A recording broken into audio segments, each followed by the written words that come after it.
Hellcat.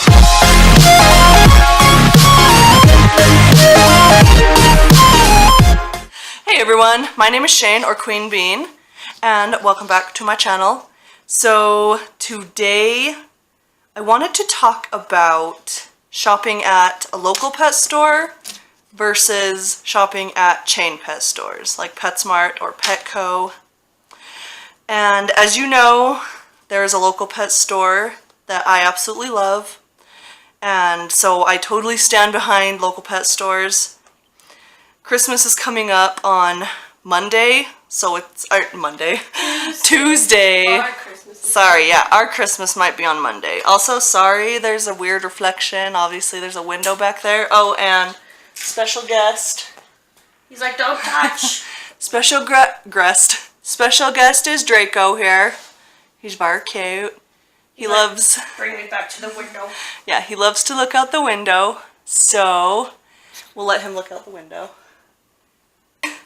Also, if you see me looking down, I've got notes, because if I didn't take notes to keep me on track, I would totally just ramble forever.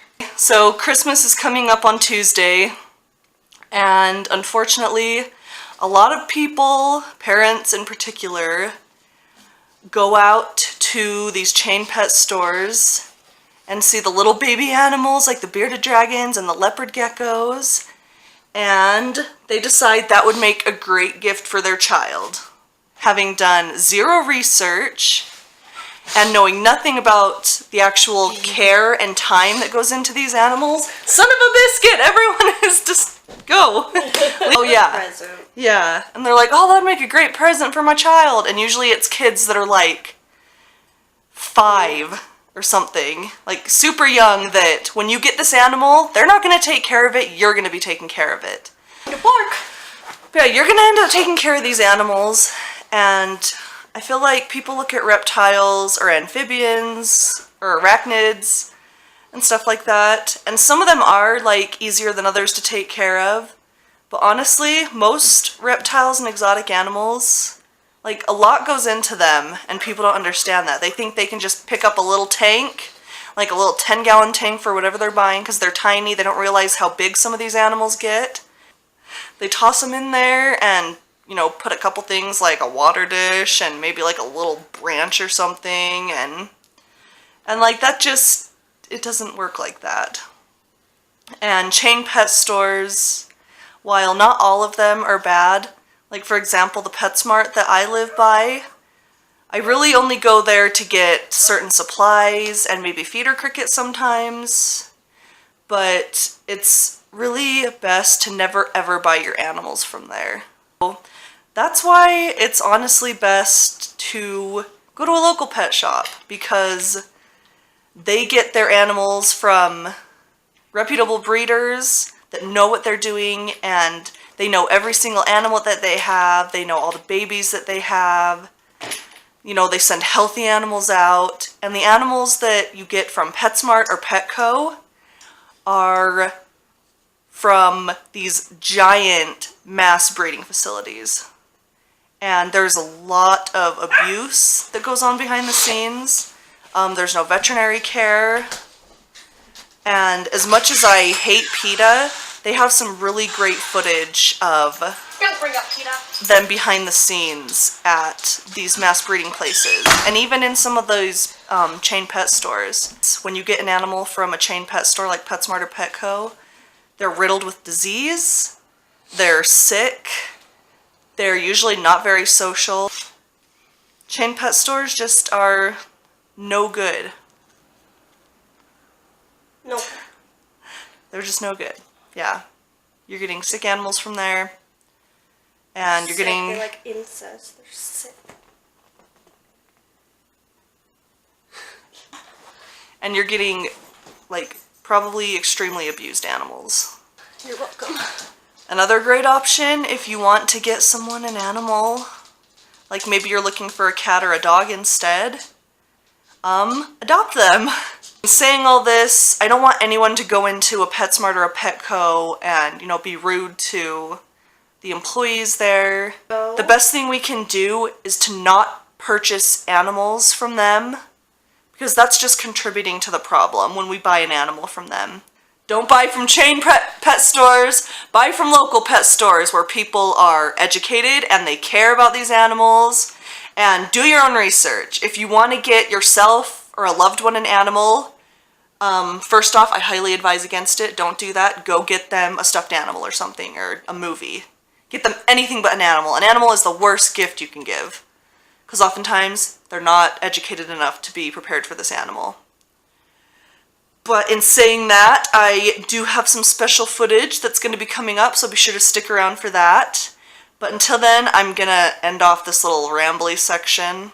I tried not to ramble, and I still did. I had notes and everything. Stick around for some extra footage that's going to be super fun and super educational, and so stick around. And hello guys, welcome back. So like I said, we're going to be doing a really fun part of this video. Like I talked about earlier, Jay's Pets is the local pet shop that I go to. This is Jay himself. We're going to look at some of the animals that he has available here and kind of show you the quality of a local pet shop as opposed to a chain pet shop, if I can talk. And, you know, how much healthier the animals here are and how much more social they can be here. So let's get started. This is a Sudan plated lizard, so I'll kind of let Jay tell you what he knows about this guy. Yeah, these guys are awesome. Kind of one of your larger lizards that are available in most pet stores. Pretty tame. These guys are usually wild caught, is the unfortunate aspect. We can't get everything captive bred. Kind of unique way of protecting themselves. And one thing I like to point out when we talk about Sudan plated lizards, or giant plated lizards, is their habitat. So they have kind of a unique way, and you can recreate that with like OSB or plywood as well. We just happen to have some slate lying around, and so we recreated him kind of a habitat that he feels safe in. And yeah, that's the Sudan plated lizards. They come from Africa, nice and hot, dry, and high UVA, high UVB, and high heat. And they do well. They are carnivorous. They eat lots of insects. They'll eat a pinky mice every once in a while. And they're pretty mellow. Just kind of out of the wild, they're pretty mellow. But yeah, these are the Sudan plated lizards, and they feel so cool. Yeah, they are really awesome. You guys have seen Draco at home. He's my Sudan that I actually got from Jay. I didn't plan on getting him, but every time I come into this store, I end up going home with something because Jay kills me every time. He has something that I want. You gotta take care of the good ones. Let's get some honkers this time then. No! Okay, so we've got our next little one out here. We'll let Jay introduce this one. I don't know as much about these guys, but I really do want one. Yeah, this is an ornate Uromastic. Uromastic ocellatus. And they are an African lizard as well, more or less. They've got a nice spiky tail, which they use mostly to protect themselves, because they'll wedge themselves in rocks similar to the Sudans, but not quite as intense as them. And then they'll curl their tail around them and kind of protect themselves when they're wedged in there. But yeah, and these guys are really tame. These guys are herbivores, they don't eat bugs, so that's kind of really nice. It took them a while to figure that out. And when these guys first became available in captivity, they did not know that they ate greens, so they were trying to feed them bugs and they weren't thriving. And once they figured out that they eat greens, they do fantastic in captivity. And they're pretty. This is one of the prettier Uromastic species. You also have your yellows and your orange your red Uromastics. And yeah, these guys are really, really cool. The ornates are the prettiest of the bunch, I think, and that's probably a matter. Okay, so we're here with our next little guy. Go ahead and take it away, Jay, because I actually don't know. Yeah, these are Rankin's dragons. So you've got about 8 or 9, I believe, different species of bearded dragons. are different types of bearded dragons, and this is a Rankin's dragon. So you see two in captivity regularly, the normals, which everybody knows about, and then you do see the Rankin's dragons as well. These guys are about half the size of your normal bearded dragons when they're adults. These guys are awesome. They do look a little different. You can kind of tell the slight variations in them once you get to know them. But this guy's super tame. We just love these guys. And we do actually have a male and a female pair here in stock right now. Aww. And they're a little bit more expensive than your normal beardies, but every bit just as friendly. And those are the Rankin's dragons. We could just continue on to the normal beardies if you're okay with that. So we've got some little baby normal beardies. They all run away. I'm not going to eat you, I promise. Rocky's hanging from the ceiling again. So. Oh, right. He's an acrobat. Apparently, he didn't get the memo that he's not arboreal. Yeah. He looks at you like, really? Yeah, he's a turd. And this is a normal beardie. Great pets, highlighting requirements, just like on the Rankins as well. But yeah, these guys are awesome. If you want a bearded dragon, come down. We do have a few left in stock for Christmas, and they're fantastic. These guys are... All right, this is a Chinese cave gecko, and these guys are one of my favorites. Oh. There's multiple types of cave geckos. Oh, that's holy cow. This guy's got nice gold banding. He is very pretty. Fairly straightforward care. You can keep them like you do leopard geckos, and they do just fine. Huh. You could also recreate their native environment as well. That is our Chinese cave gecko. Wow. And he is for sale. Alright, this is one of our leopard geckos. We have a few different morphs in stock, and this one is a Diablo Blanco, one of the more popular color mutations. So you can see here, there's about 8 different albino genes in leopard geckos. And you get all kinds of interesting color patterns when you mix them together. And Diablo Blancos are all white per se, and with red eyes or black eyes. Nice. And that is our Diablo Blanco, and we can show you some of the other colors that we have as well. So that's cool. Nova. So kind of a little lighter orange color with some spots. And that is a Nova leopard gecko. These guys are so healthy, nice fat tails. So this is a dreamsicle female. This one's got really good genetics. She's actually got kind of 3 genes in her, and would make a really good breeder. I want you to climb up my arm there. She's almost got like little eyebrows above her eyes. And she dumped her water out, so we will clean her paper towel up there. She's a genius. She's fantastic. So these are all tangerine Tremper albinos, just more genetic terms. And these guys are giants.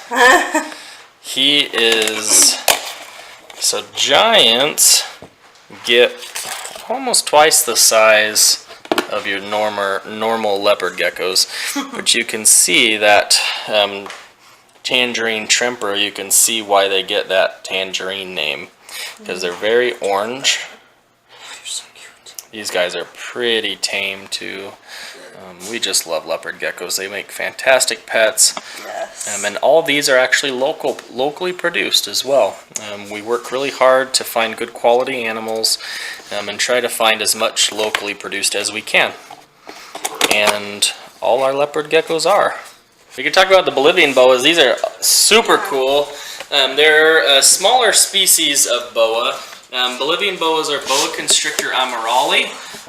Pretty rare to find in captivity. I haven't been able to find any online at all, and they're just fantastic. They're beautiful. We actually have the parents here in the house, and yeah, they've got lots of pinks on them, and they're just really cool snakes. Okay, this one is something that I actually am really interested in now. This is why I shouldn't come here, because Jay always has something that I want to buy. And yeah, this guy's really cool. So yeah, go ahead and introduce him. This is a Calabar burrowing python. These guys are pretty unique, as you can see. His head and his tail look pretty similar, and that's just a defense mechanism for him.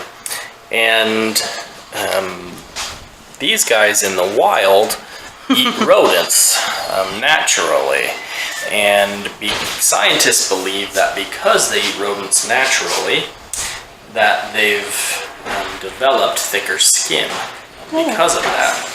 So they'll go kind of and raid a nest, and the mom will not be happy about that. So she will kind of chomp these guys, and so they've kind of developed a thicker skin. They say they have the thickest skin of all the reptiles in the world.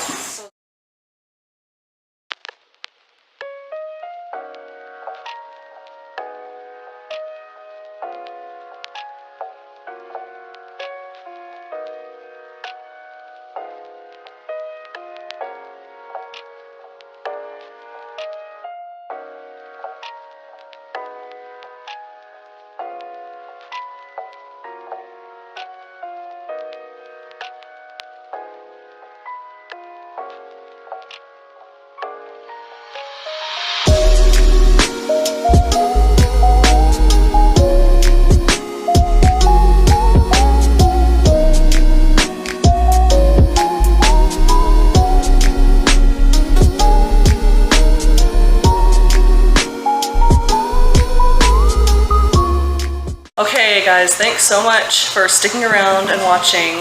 I hope you enjoyed seeing all the pets that Jay has to offer here. And hopefully this video can change your mind and, you know, keep you from going to those chain pet stores, because the care there just isn't the same as the high standards they have at like a local pet store like Jay's. So what would be your biggest piece of advice for someone thinking about getting their first reptile? Do your research. Probably the number one thing we see is impulse buys end up back here in the store. We do not buy them back. So it's best to do your research before you make an investment in an animal. They're relying on you for care because they can't do it themselves. And it is a commitment, and it should be. That's probably one of my biggest pieces of advice. Do your research, make sure the animal that you're going to bring home, you're going to want to keep forever, because they get attached to you, even our reptiles do, and hopefully you get attached to them. Yeah. All right, well, thanks for letting us come in, Jay. You're welcome. It's always a pleasure coming here, so even though you make me buy All right, but thank you guys so much for watching. If you like the video, don't forget to leave a like and leave a comment and let me know what you want to see next, and let me know what local pet stores you guys have where you live. And as always, don't forget to subscribe and join the club. Okay, bye. Raise the fuck up.